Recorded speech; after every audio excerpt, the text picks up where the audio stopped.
بالك أها. مدة بالك مدة 5 دقايق وهو في المنزل نتاع منار سليمي يصوّر ويكاميري هاكا استغبى نفسه، من بعد عاد دخل للبيرو نتاع منار سليمي، وبقى يحله فيها قال له: "من هذا العرين أنت تهدم دولة وأنت تحارب قصرًا مرادية." يا ودي ماشي نهدم دولة، الشي اللي يدير فيه السليمي يقدر يدير أي واحد يقدر يديرو، يا حنا يا واقعين ودي وصويا البروبليم البروبليم يا مدارا وين؟ البروبليم شكون فتح الباب الأسعد الشرعي، ومدة 5 دقايق وهو يتجول في البيت نتاع منار سليمي، ومن بعد عاد مشى له للبيرو.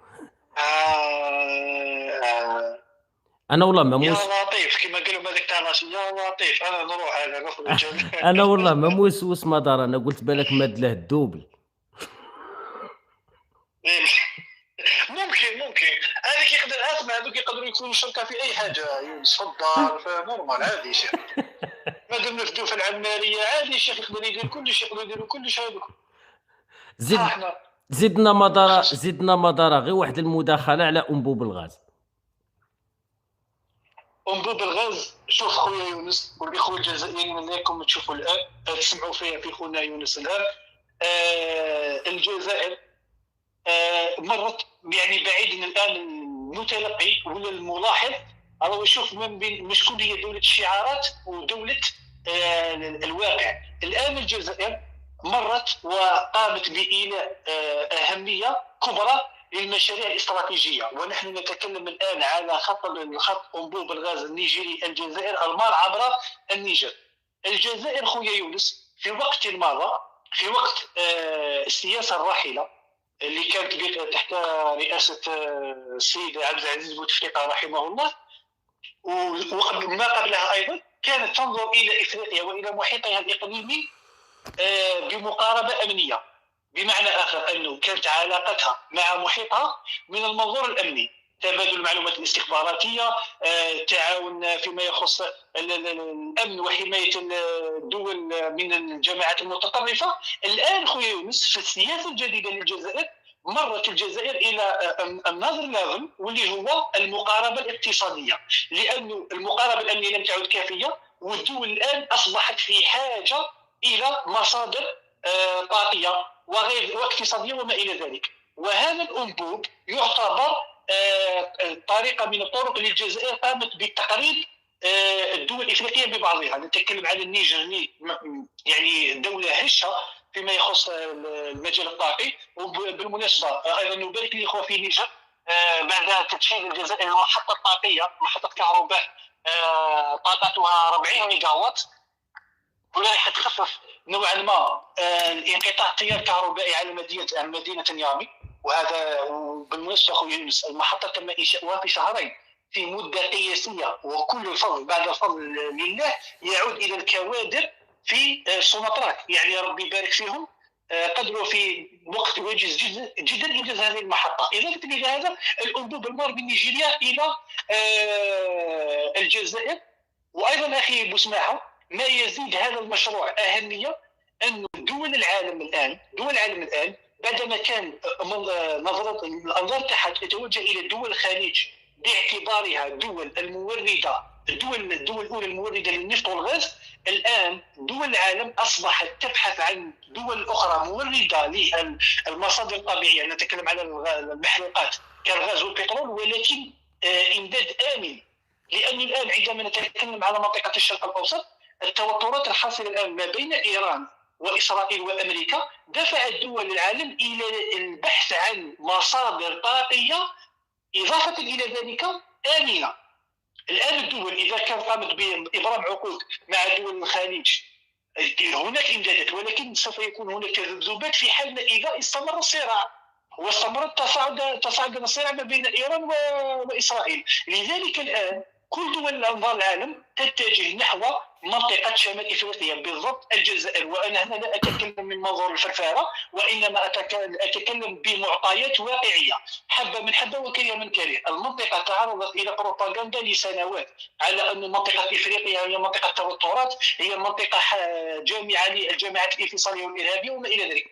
الجزائر في عام 2026 قامت بضرب هذه الدعايه عبر الحائط واثبات على ان امن المناطق من ناحيه الامدادات الطاقيه هي شمال افريقيا، والمركز والسنتر حيكون في الجزائر، لأن الآن هذا الأنبوب سوف يتفرع من الجزائر إلى باقي أوروبا، وطبعا إن شاء الله حيكون في عوائد كبيرة وكبيرة جدا للجزائر.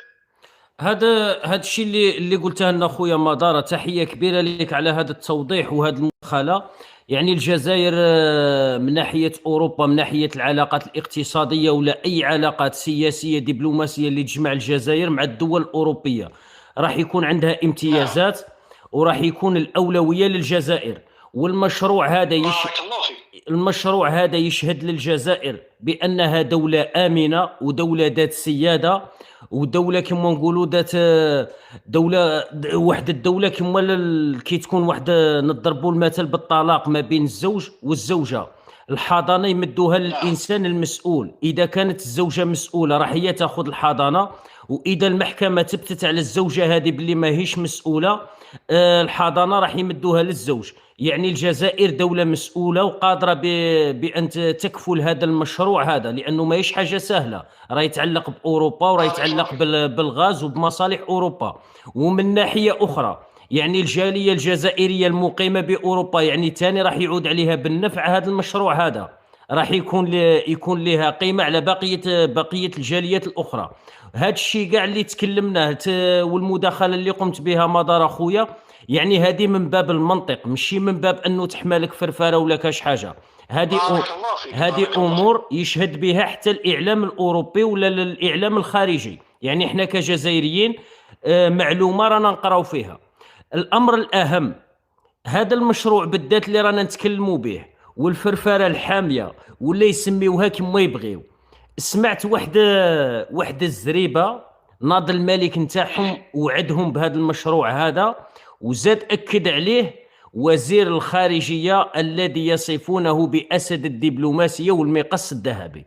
مدار أخويا دروك حنايا بالك لربما رانا نشطاء على مواقع التواصل الاجتماعي، كاين خوتنا دايرين فينا ثقة، وهذه في بعض الأحيان لربما الإنسان إذا غلط في معلومة يمشي فاصل فيديو ويقدم الاعتذار للمتابعين، يعني خوفا على المصداقية نتاعك. أنا الشيء اللي راه محيرني كيفاش ملك يكذب ووزير خارجية يكذب. والله يا يونس، شوف انا شخصيا يا اخي يونس، لو تقول لي لو انت هذه تخليك تستغرب، انا نشوف باللي هذه فيما يخص تصريح بوريطه حول الانبوب النيجيري، الغاز النيجيري المراكشي بين قوسين، انا نشوف باللي اقل يعني حنستغرب منه بقدر قليل، نظرا الى تصريحاته فيما يخص سالينا في قضيه الصحراء، وظهور بعد القرار التاريخي حسب هو 27 اللي كان في 31 اكتوبر، واللي راح في قناه دوزام وقال لك سالينا وكملنا، وقاعد يوهق العياشه من بعد عند زياره نائب وزير الخارجيه الامريكي الى مملكه مراكش في الندوه الصحفيه، قال لهم نتمنى انه بقياده امريكا هذا النزاع يزول. هذا كارثه هذه. عوده الى الانبوب اخي يونس، الان اخي يونس دول اوروبا ودول العالم، الجزائر بهذا المشروع سوف تكون دول العالم سوف تولي اهميه كبيرة للجزائر خاصة، وسوف تحرص على أمن الجزائر وعلى أمن المنطقة أخي يونس، لأنه الاستقرار في الإمداد الطاقي يتوجب أيضا أنه الحرص على المنطقة. صح. وهذا ما سوف يعود بالإيجاب على الجزائر. عندما نتكلم عن المشروع الوهمي المشروع المراكشي النيجيري اللي يمر عبر 14 دولة اللي منهم الجمهورية العربية الصحراوية، أخي يونس بالله عليك